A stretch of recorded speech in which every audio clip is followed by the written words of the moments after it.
Good morning, everyone. Thank you so much for joining me today at this early start of hashtag no limits.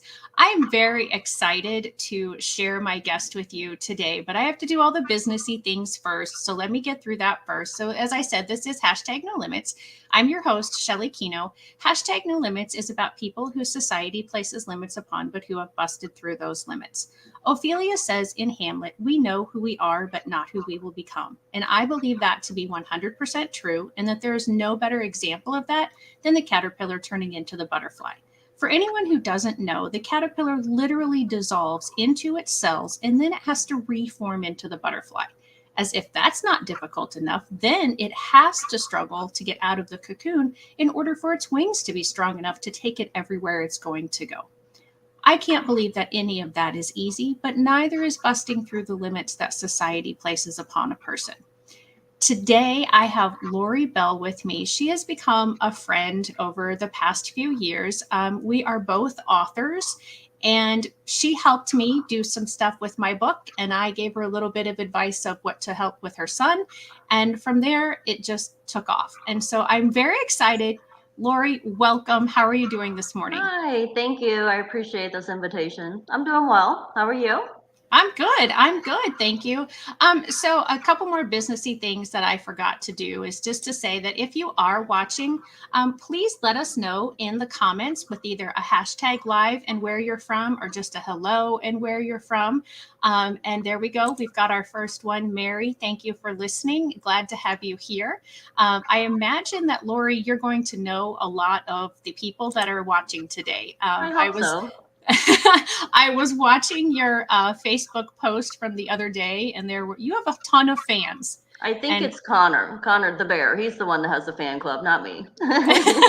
oh, I'm pretty sure it's both. So I'm guessing Judy Zizit is She's my mom. I'll claim mom. her. Okay. Yep. Yep. Yep. And we've got Stephanie watching. Good Hi, morning. Stephanie. We have Elizabeth Diders Betty. watching. Good morning. We have Lori Campworth watching. Good morning. Melissa Nedemeyer. Hello. Kelly Diders. Fran Smith. How are you? Look at this. We have tons of people joining us this morning. This is so awesome. Good morning, Lynn. We have Kelly Todd. Hello. And we have Terry Lepker. So, welcome everybody. I know you're not here to listen to me speak. So, we're going to get into Lori's story. Lori, tell us a little bit about your background, and then we're going to talk about the bear. Okay. I've described myself before as a former journalist, turned author, and somewhere in between I became an autism mom.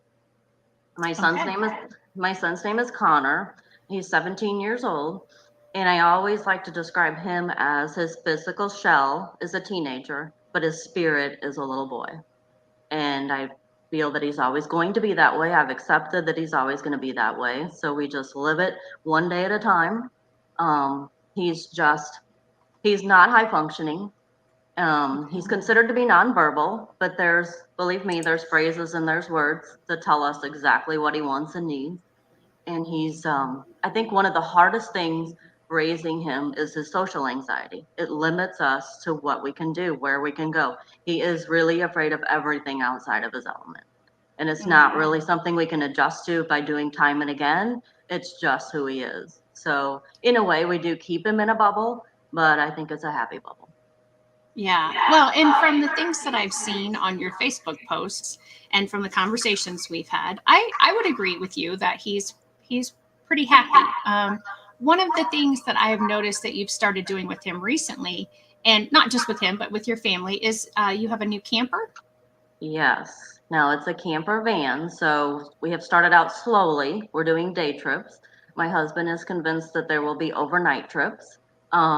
I don't know if that ever happened, but as far as taking it on day trips, it's been wonderful because there's anything from pulling up into a parking lot and being parked next to someone who's still in their car. He's looking out his window. He's worried about that. We always show up somewhere looking where we can go to be isolated, and this camper van is just it's great because he's it's a home on wheels. He's not really worried about what's outside the window because he's busy doing so much else inside. He's distracted, and we still pull it off, in the middle of nowhere and have a picnic lunch or whatever, but he just feels a little bit more at ease. So whether it Yeah. becomes an actual camping, van, I don't know, maybe just for my husband, but that's what it's, it's a guy thing. But he really does enjoy it. So yeah, we're getting there. We're doing different things. We're doing things that meet his needs at the same time.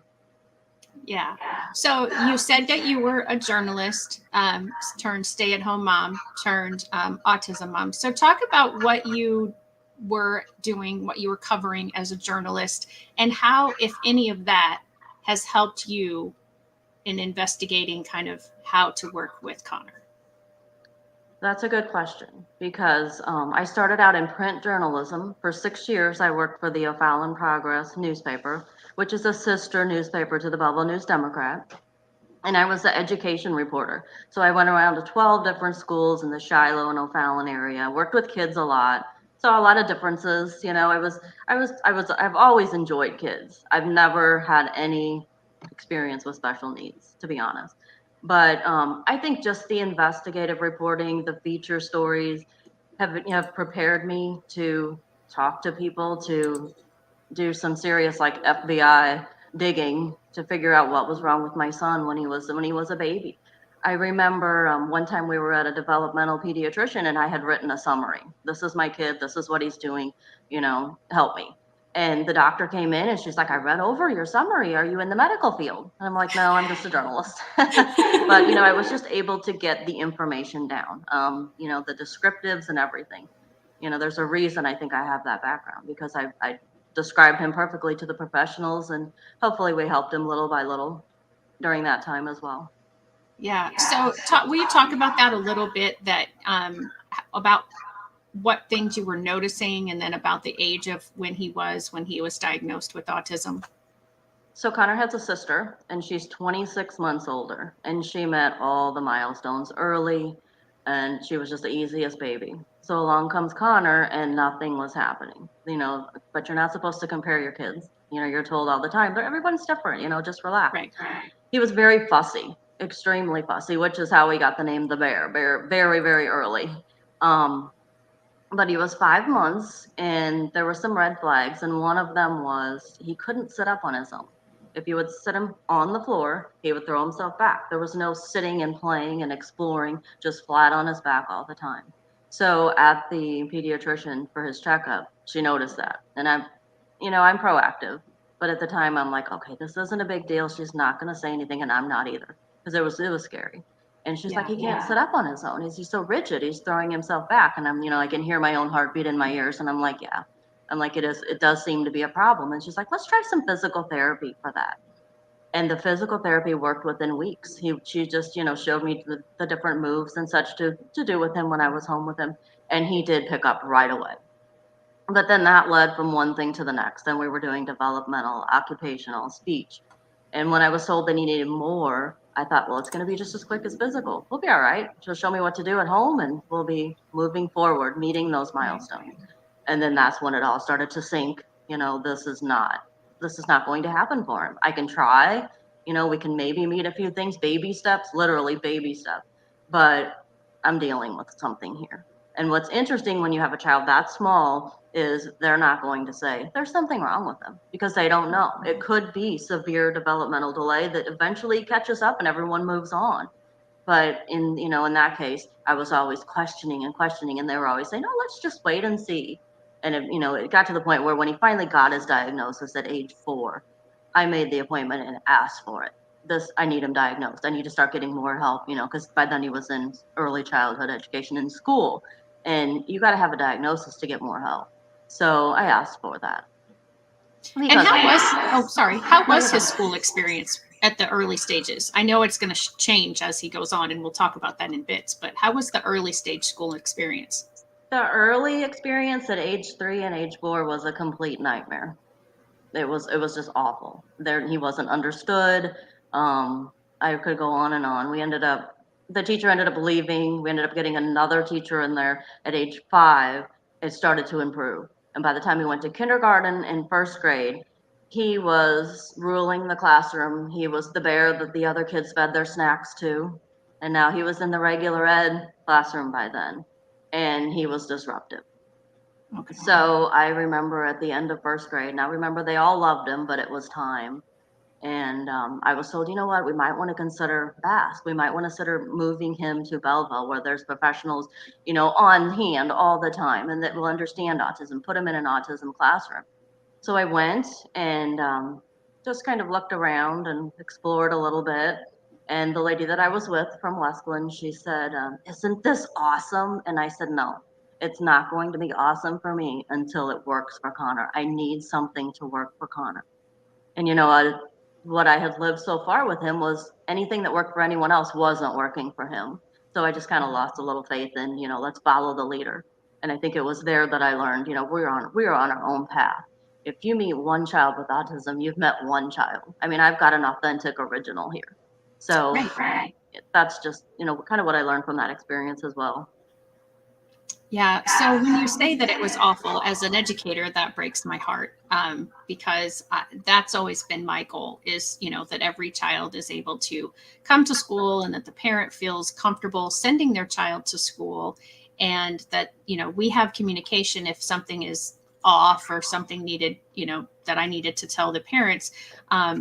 And I feel that I was able to do that with the majority, if not all, of the parents that I ever worked with. And I I don't think they had awful experiences, but I think what you're saying is it wasn't necessarily staff members that made it difficult. It was just them trying to figure out Connor. Yes and no, because some, I live in Clinton County. Everyone knows everyone. Some, yeah, and they would reach out to me, and it wasn't all staff, but it was some staff. It was some, and this is Clinton County. I cannot get in too much detail because everyone will say, "I know who that is," but you know, teachers for a long time in a particular classroom get set in their ways, Right. and we just needed someone to be a little bit more open to trying new things. And I mean, it ended up working out. We had a rough start, but it got better every year. I do think that it got better every year after that.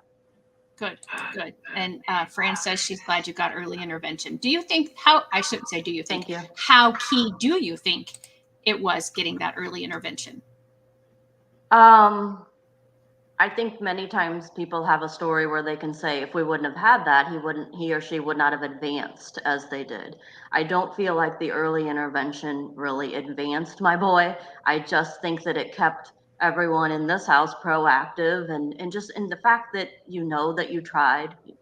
He's going to do what he wants to do when he wants to do it. And yes, he has advanced by leaps and bounds, but did the early intervention really change things? I don't know. With Connor, I can't say because there hasn't been a lot of progress. But I think as far as just knowing as a parent, I did all I could. I don't have regrets. So Good. it had helped. It helped me probably more than him. I mean, I had 4 therapists in my house a week, driving him a little bit crazy. He just wanted to be a baby. He didn't want to work hard. Right. But like I said, it all worked out. So you had 4 therapists. So you've said PT, you've said OT. What were the other 2 therapists? Developmental, and Okay. then as he got a tad older, speech. Okay. So So at one speech didn't point, come in until he was older. That's interesting. I would think by the time, yeah, he was reaching a year, I believe, when speech came, and I started the therapy at like 5 or 6 months with him. So I don't think they really expected that early, or maybe they just didn't want to overwhelm me.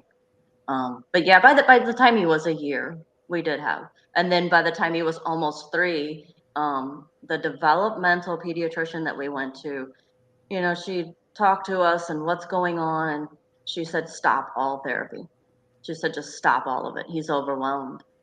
And she said, "I don't know, the pushing is making him regress possibly, so just stop." And so I brought everyone together and I'm like, "Okay, everybody's fired." And they, then I explained, and they're like, this has happened before, we do understand. And then it was amazing because within a matter of months, everyone just relaxed, Connor included. And there were little baby steps, and there was just more, I don't know, like I said, he finally got to be a baby and to be a toddler without pressure. And that's how he is at 17 years old. If you pressure him, you're getting nowhere. So that's kind of amazing to me. He hasn't changed much in that regard either.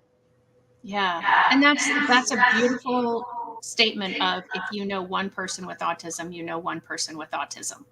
Because to hear, as you saw my reaction to stopping all therapies, that's very Oh different. yeah. I've not really heard that before. Well, but it was yet, alarming, but it was a relief.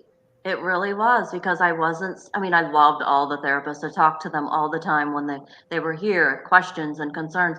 But I think we all knew we were spinning our wheels. And the chance that, hey, if we all just stop and relax, what happened? What's going to happen? You know, maybe he will progress on his own terms. And he did. He really did. that's So so never be awesome. alarmed when everyone says, you know, the therapist, you're all fired because it worked for us in a way. Yeah. And so listening to the experts, but at the same time, I'm presuming that you were trusting your gut as well. Yeah, I remember one of the therapists actually said to me, "You have to feel this in your heart. Whatever you're doing with him, you need to feel it in your heart." And there Oh, were times I'm like, "Okay, you know, I need to know." And that made a lot of sense, and I still go with that today. A lot of decisions that, you know, have to be made for him. I think, "All right, this feels right," or, you know, it usually does. And sometimes it takes time. yeah. Well, that's awesome. So at some point, you started writing. Were you writing before he was born, or did you start after he was born? Well, after he was born, there was absolutely nothing, no time to do anything. He was so high maintenance. What had happened was when Bailey was born, 26 months before that, I went part time. So I was still writing stories, reporting a tad bit from home. And when Connor arrived, I had to quit completely. I'm like, I can't leave him with anyone for one. He's a nightmare. He just cried all the time. And he was so stiff and rigid, and there just wasn't anything you could do to entertain him or calm him. So I ended up, I'm sorry, forgot the question. When did you start writing? When did I start writing? Okay, well, I've always been a writer and I was, you know, a journalist. And I said, I think a lot of journalists say, I have a book in me. I know that I have a book in me. And I thought someday I'm going to write a book.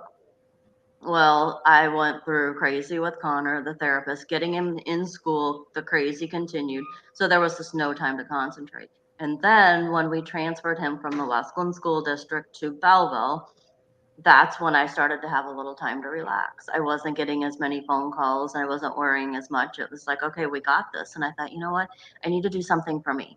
I don't want to be known as just Connor's mom and Bailey's mom. I need an escape. So my neighbor had given me a couple of books to read. There was a no-name author, and I picked it up.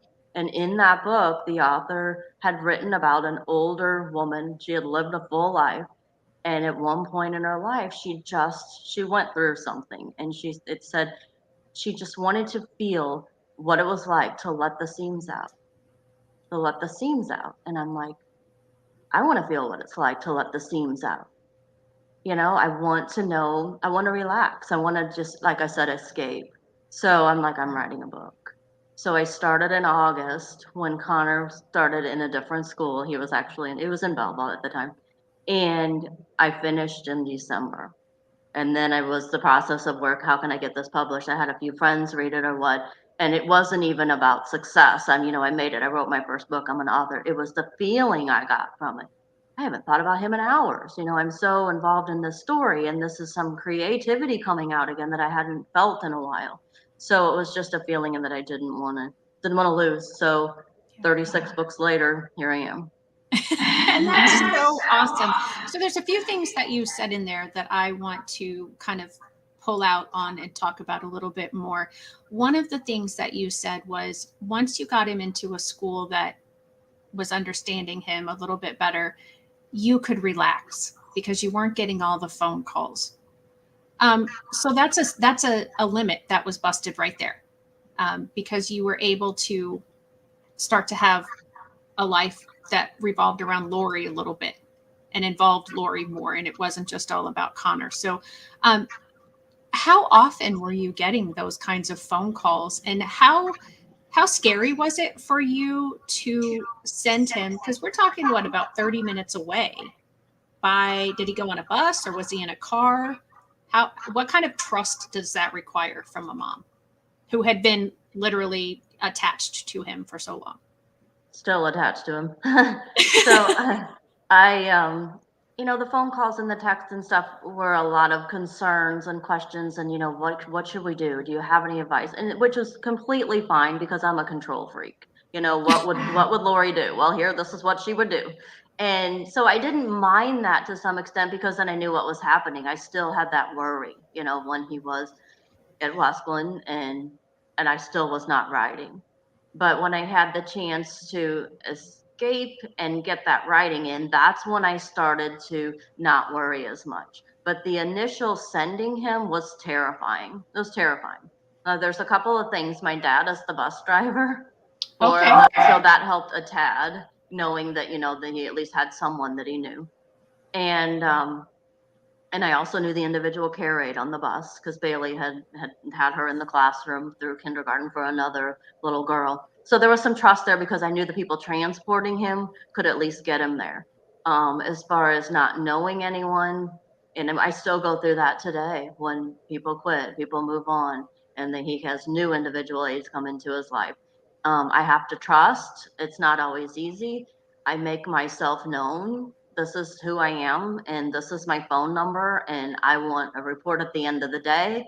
I want to know who he's with, what's going on, and now he still gets on the bus, but I pick him up midday because he's not lasting longer than 12:30 daily. And I talk to people when I get there, how was his day, what's going on, and I just develop trust with people. Sometimes you have to force it, you have to force yourself to trust, and then just put yourself out there. And I've never been afraid to speak up. So, and I have to for him because he's not going to come home and say, wow, this is what happened at school today. Sometimes he will say, what a day. And I'll be like, oh boy. But, yeah, and I do know what happens every day. And it's been a while now. It's been 10 years, I guess, since he's been out of his home district. So, and we've had some great people come and go, and for me, that's heartbreaking. When I have someone that I know he gets to school and he loves and trusts, and then that person leaves for one reason or another after a year or two or more, it's heartbreaking because I can't explain it to him. So and so will not be there because he doesn't understand. He has to arrive and learn to trust new people, just like I have to stay back to some extent and learn to trust new people. Yeah. And I can't imagine how difficult that is. I mean, I have an idea, but to fully comprehend it, I would have to walk in your shoes, and I can't obviously do that. I remember when you first reached out to me, the reason you reached out to me was because of the individual care aide switching, and the school was wanting to switch the aide. And it was, you were like, this isn't going to work for him. This is going to be horrible for him. Um, how much better is he, or is he better at making that adjustment when a new teacher comes in, or that new para comes in, or whatever those new people are, whatever realm they play in his life? He's not any better now Okay. than he was then. It's still a process of, he's clamming up and he's not himself until sometimes, they'll tell me weeks later, wow, he really showed us, his personality today because he's so anxious. So it's not any better now than it was then. But I do have a story about he had male individual care aides at Westland, and they were just wonderful with him. He related to men, and they were a little bit stronger to handle him. He was a buster, still is. And when he arrived in Belleville, they told me he's not going to have the same individual care aide. That's not how we do it. He's not going to get used to one person. We're going to switch people almost, daily. And I'm like, this is not Connor. I can guarantee you this is not going to work. Well, they did it. And I kept telling myself, let's just sit back and see what happens. Well, after 1 year, there was summer school. And I sent Connor to that summer school. And he worked with a male. He had not had a male there, only at Westland. And this guy was wonderful, just wonderful. He sent me a letter at the end of summer. He's like, if you ever need help with your son, he's like, I just formed a connection with him. I want you to know that, I see his potential. And no one had ever really said that before. So I said I wanted him. It didn't work out. We got a couple other people switching around again with him that second year in Belleville. And then they took a field trip and they went to I think it was a movie theater, and they had various buses from other schools as well. Well, this particular male aide was on one of the other buses, and he was with another child, standing near the door, the entrance. Connor gets off the bus with his current aide, whoever he had at the time, and he took off. And he doesn't take off. He's too scared. So one of the other individual care aides said, let him go. He doesn't do this. Let's just see where he's going. He walked all the way across the lot or wherever he was up to that particular guy and stood next to him as if to say, I'm with him. And then that man at the time, he goes, this should tell you all something. You know, he's meant to be with me for a while. And it was years he spent with him. I don't know if I have the exact year amount, maybe 6 years with him, almost to high school. So yeah, so a story like that is like, there's angels out there. Their wings are tucked behind their back, but they're out there. So that gave me serious faith in people that I have to trust because they do end up loving him. They do end up seeing that crazy little personality he has. So yeah, that's a fun story. Yeah, that's awesome. So I just want to share there's been a few more people that have jumped on. So Bailey's very proud of you. And your mom says too. And we have Phyllis Millant, who has That's joined my us. I don't aunt. know if I saw her earlier. And then we have Sharon Wibbles, who said she was watching and says that you're awesome She's the and birthday girl. inspired. Happy birthday, Sharon. Oh, happy birthday, Sharon. That's awesome. Thanks for joining us on your birthday. Yeah. So the other thing that I wanted to pull out from what you said before was the self-care piece. You talked about, that once he was in school and you weren't getting those calls and those texts, and you could breathe, I think is that's not how you worded it, but I think that's kind of the sense. And so you found something for yourself to do and you've continued to do it. I think that there are a lot of moms who don't do the self-care piece. And that's what I'm calling your writing, because I really think that's what it is. So can you elaborate more about that and talk about why that is so incredibly important in order for you to be the best you can be in order to help Connor be the best Connor he can be? I think for any parent, when you fly somewhere, they tell you to put the oxygen mask on yourself first. That's hard. It's hard not to say, okay, my child needs this before me. I always put my kids first, but I also know the importance of just feeling strong and being able to do the same thing day in and day out. Without, if I don't think if I didn't have the escape to write, I would have to find something else because it's my sanity. Unfortunately, there's so many times when special needs kids, their parents snap, and I understand that. But I also, in my mind, I overrule that with what's important here. If you feel good, you're going to be able to make your kids feel good. And Connor especially feeds off of me, my emotion. If I'm down, if I'm depressed, he's not going to understand that. If I'm sad, he doesn't understand the tears. Um, there were many nights after I put him to bed, I was on the treadmill crying because things have to come out eventually. You have to hit rock bottom, but you can't stay there. You just can't. You have people counting on me. Um, life's experiences, I think anybody can tell you. I went through that and I never thought I would recover. But, it's up to you to recover, to help yourself recover. There's plenty of people that are ready and they're reaching out, but you have to know what you can do to get up and just move forward. And you have to have something or someone to do it. You have to have a purpose. And I think he will always, be my purpose because he needs me. He's going to need me now, as much as in 20 or 30 years from now. And it's important to me getting older to feel strong, just, because I just don't want to not be able to do what he needs me to do. And on a daily basis, it's tiring. Yeah. I hope I answered your question. You did. Yeah. I do want to ask though, when you were really in the throes of it, when he was in the early grades, and yes, you trusted the school, you sent him to school. What kind of self-care did you do then? Or did you do self-care at all?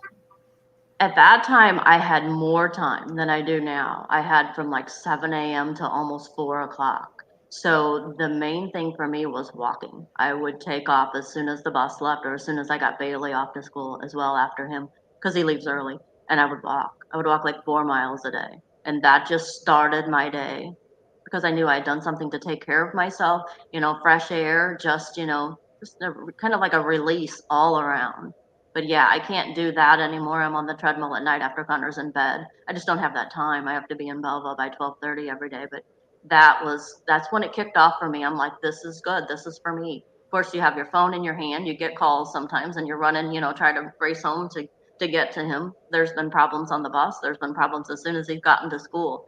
Now I continue to have my phone on me all the time because you just don't know. There's plenty of times I'm like, I'm going to get this done today. A dentist appointment, I got a call in the middle of it. Try that. Okay, can you please hurry up because I gotta get going.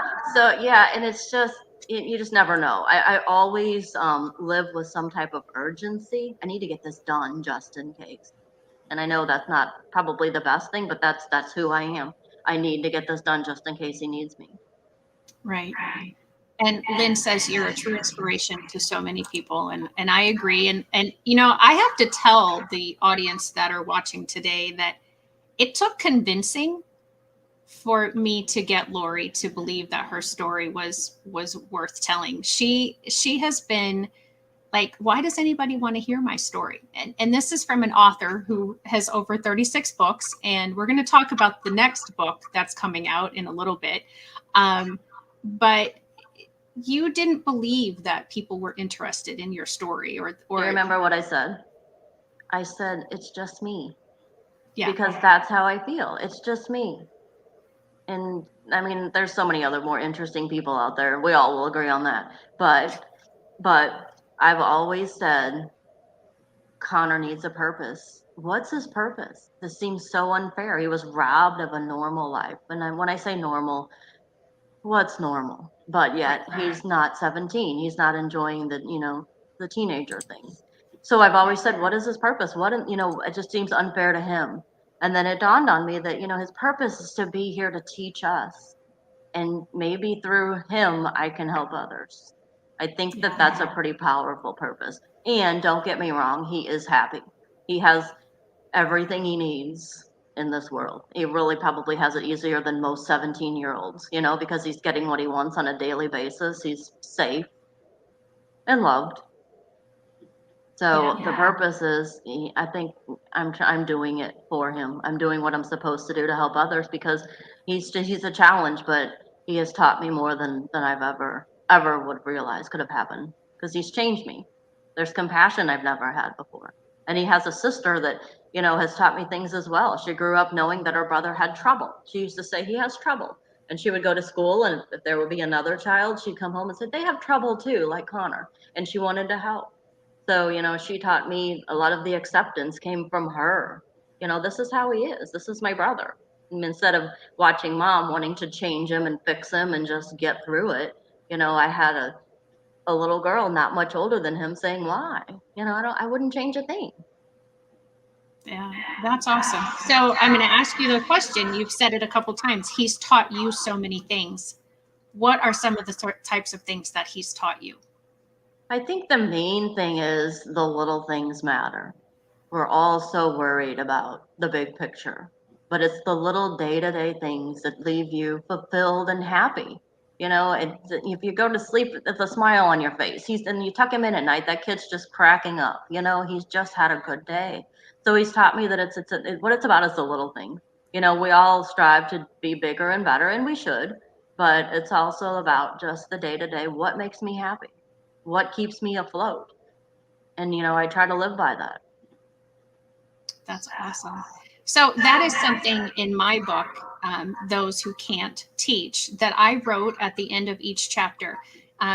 If you don't know, my book is true stories about special needs families to promote acceptance, inclusion, and empathy. And the reason it's Those Who Can't Teach is because, like Connor, like your family, people have said to those in my book, well, you can't have a happy life. You can't go on vacation.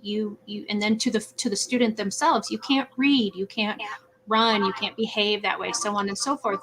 But when I opened my heart to all of the students that I ever taught and the families and friends that are in the book that I know, I learned so much from the individual and from their family. And so at the end of each chapter, I list some of those things out as to this is what I learned from this individual in their family.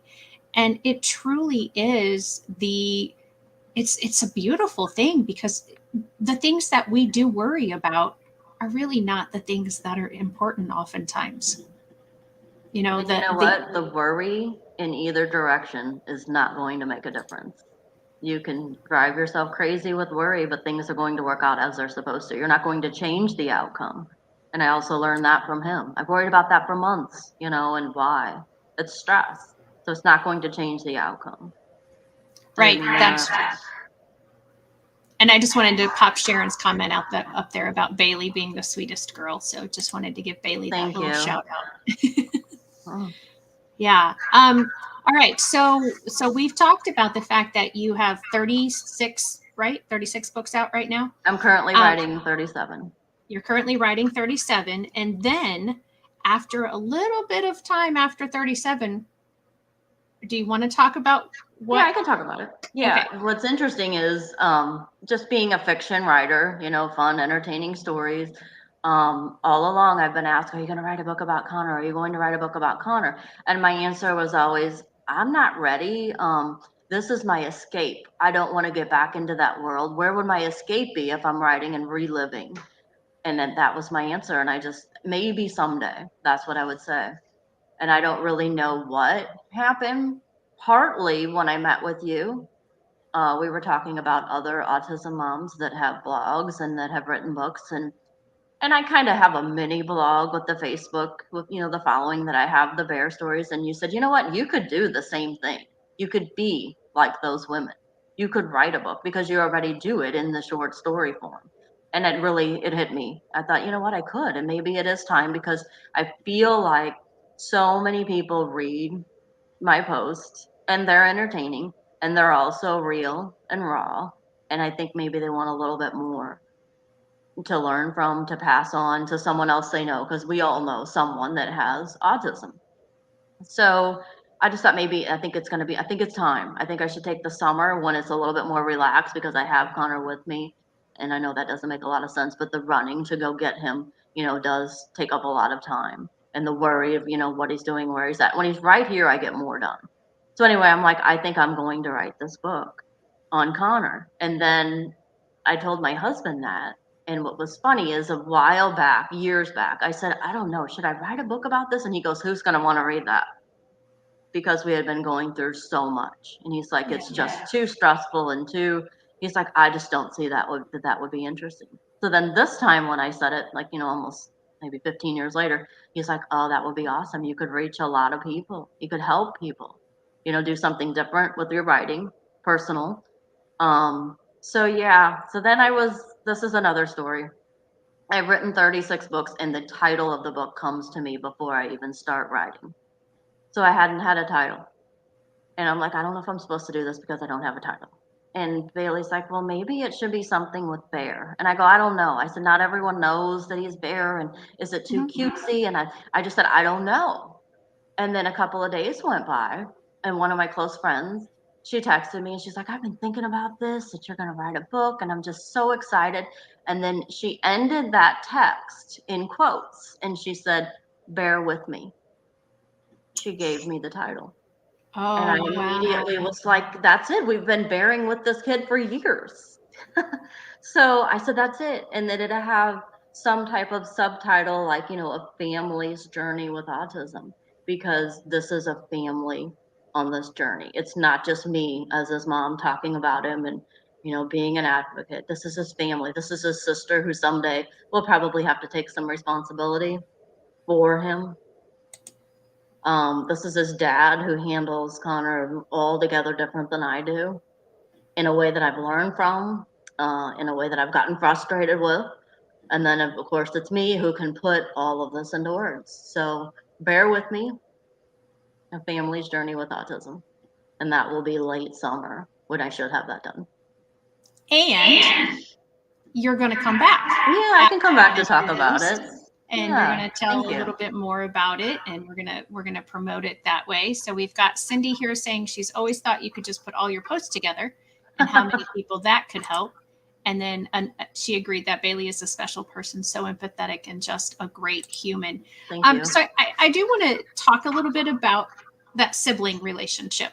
I've had a couple of siblings on throughout the live stream over the years, and what has been and you mentioned it before, that she's just always been like, he's my brother. And you don't have, I don't know if you can look at other families and kind of compare their typically developing children to yours. But tell us a little bit about that relationship between Bailey and Connor. He adores her. He would do absolutely anything for her. And she is just a little mother to him. She always has been. There's things that she can get him to do that I can't. It's just that trust that he has with her. I can remember when COVID arrived and the school shut down and we were supposed to do remote learning with Connor, and I'm like, this is not happening. So the teacher sent over some pages that he could color, and I could not get him to color. He was not having it. Well, I left for a few minutes to run uptown and I got a picture. Bailey had him at the table coloring. And I'm just like, Nice. there's just something about her that he's like, yeah, she's my sister. I'll do it for her, but not for my mom.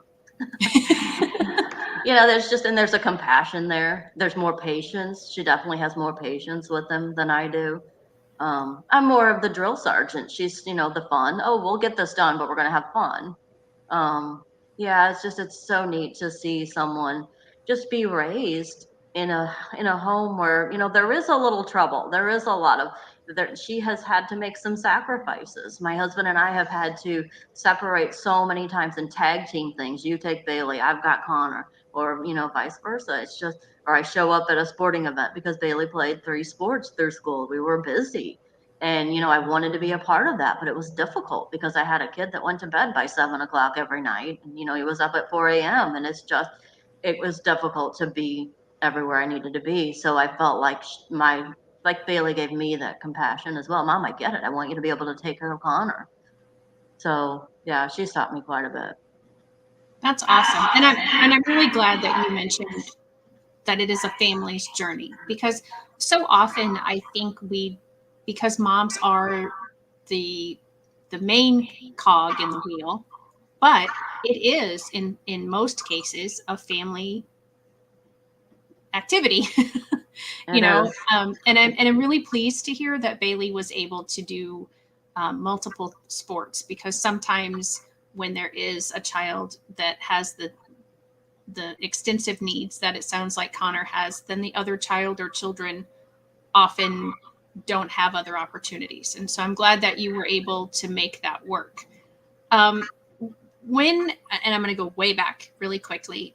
When he was first diagnosed with the autism, um, what was that like for you?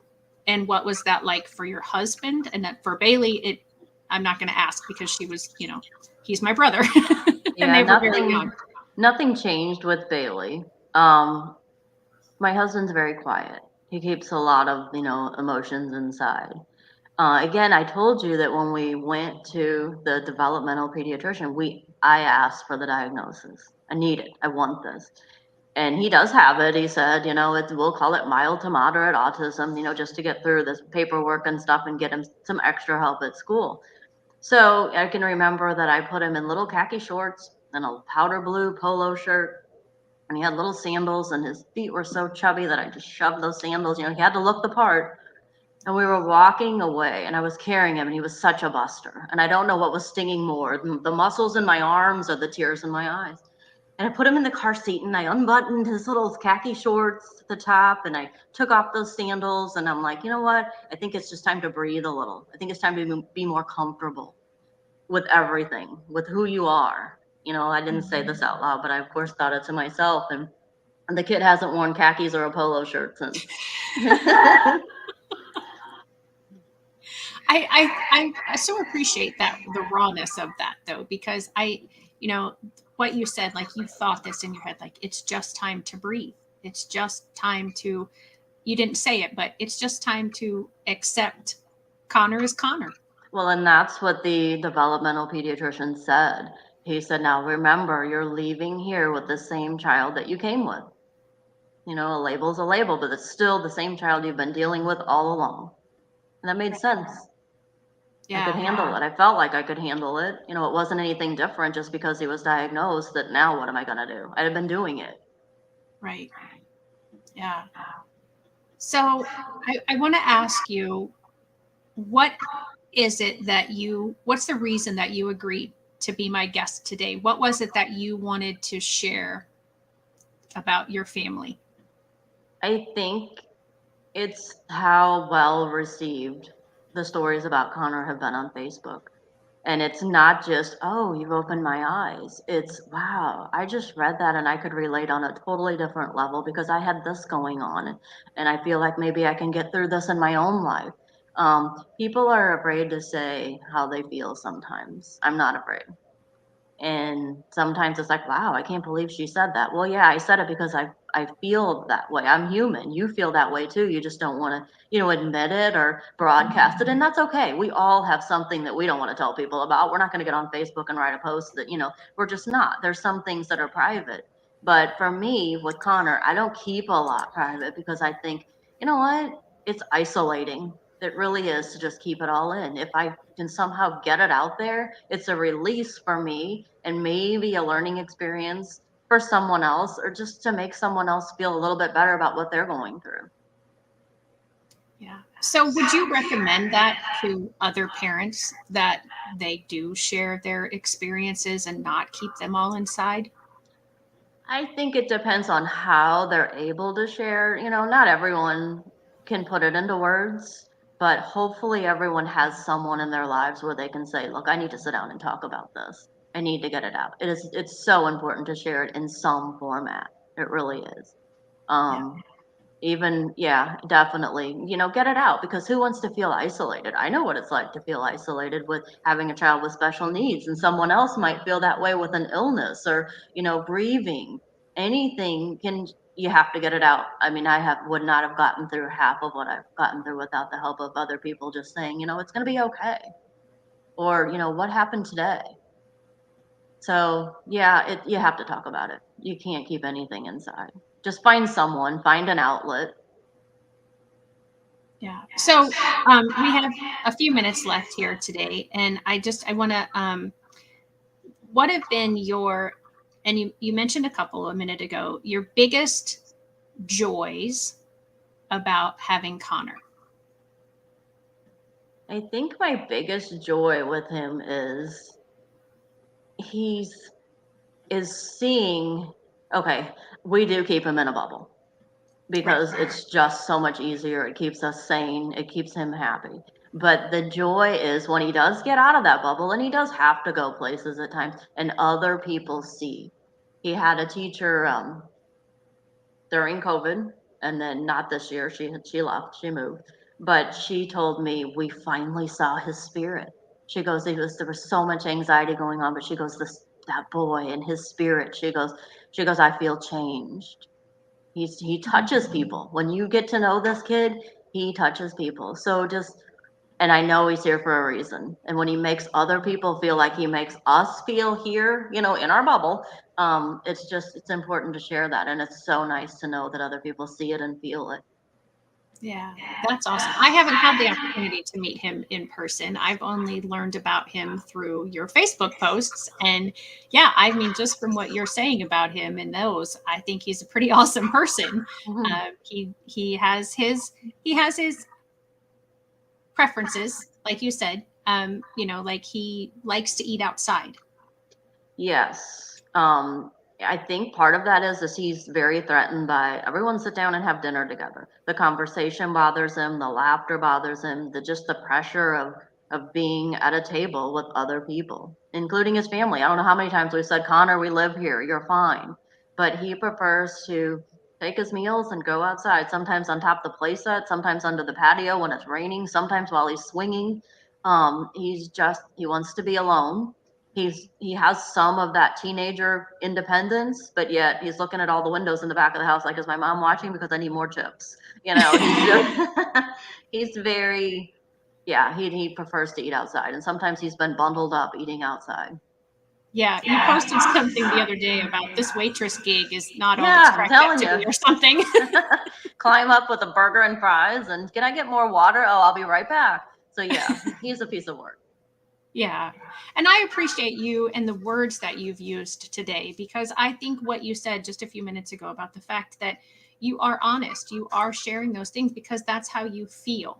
I think sometimes people are afraid to share those raw emotions because they don't want others to feel justified in thinking that maybe a child who has a disability, that their life is too difficult to manage, or that they're not worth life, or that, why would anybody ever put that amount of time into raising a child with disabilities? But I think it's very important to put those voices aside and really speak to the other moms and dads that are going through what you're going through, so that they know that what they're feeling is okay and it's typical, and other people feel that way and they're not horrible for thinking that way. So I very much appreciate your rawness and your honesty today of saying things like, he's a bear, he's a nightmare, he's had, we've had these struggles, um, and to just be so honest. I very much appreciate that. And I hope that many of the people that don't know you personally that will be listening to this will feel that same connection to you and that appreciation for that honesty, and then not feel isolated, as you said, because I've spoken to so many parents of children with special needs that's what they say, even if they're here in Clinton County, where, there's all kinds of people. And like you said before, everybody knows everybody and we're all related to each other somehow. And, but even in a community like that, there's so many parents who still feel alone. So I'm so appreciative again for all of that. And do you want to speak to that at all? Yeah, actually, that reminded me of I had a young dad reach out to me not too long ago, privately on Facebook, and he said, "I can't handle this." He goes, "And my son was just diagnosed. He's never going to play ball. He's never going to do this, and he's not going to be like my other son." He goes, I cry all the time." And he's like, "Did you ever have those experiences, and how did you get through it?" And I said, when you have a newborn baby for the first time, and that baby's counting on you for everything. Your son's counting on you for everything, no matter how big he gets. He still needs to know someone's going to take care of me. My dad's got my back. And maybe he will play ball someday. You don't know that. He's too little yet. So, baby steps, and you let those feelings out, because this is a dad reaching out. That was new for me. A lot of times men don't show their emotions, or talk about. That's how I live. I have a quiet husband. He talks, but it's not like that. He wouldn't reach out to a stranger. And when he did, I'm like, "You know what, you've got this." I said, "It doesn't feel like it, and it's okay to have those days where it doesn't feel like it." But I said, "Remember, he needs you. It's that feeling, brand new baby. You can't just walk away." Right. That's awesome. So you are an author. You do have 36 books out. I do want to promote that for anybody who doesn't know you and and is listening and has never heard of Lori Bell before. So talk a little bit about the style of your books, where they can get your books, and that sort of thing. All of my books are available on Amazon for Kindle and in paperback. And basically, my style, it's under the category of contemporary romance, but you're gonna get a lot of deep feelings in some of the books. Some soap opera style storylines, and some really true to life storylines. A lot of what I've gone through has come out in my stories. It's just I read a lot of different authors, and I'm always thinking to myself, wow, they can get by with that. And we all have our own style. And I think my style is, we don't, a lot of women do, we don't have a lot of time to sit down and read. So do we want to waste the pages with descriptives and going on and on about nothing at all to have a book this thick? No, I just pretty much write where I want you to end a chapter and have to know what happens. I have people that read the book like in a 4-hour sitting, because they're like, "I need to know what's going to happen." It's just a lot of twists and turns, and I don't know how else to describe it. I just know that people are short on time, and I want to entertain them just for a little while. Yeah. So can people get your book through your website, or are they only Yes, you can go available? through the website, which is actually a link to Amazon. So you can either way, directly to Amazon or my website. I always have copies at my house. They're available at the Trenton Public Library for purchase as well, and to check out. So, and they're available to check out at Breeze Library too. But Awesome. yeah, So it's that's Amazon. Go ahead. I'm sorry. I was just going to read your website, because this will become a podcast at some point. So not everybody can read what it says there. Lori Bell author, and that's just LORIBELLAUTHOR and that will give you the link to a little bit more about Lori. If you didn't learn enough today, you can check that out and learn a little bit more about her.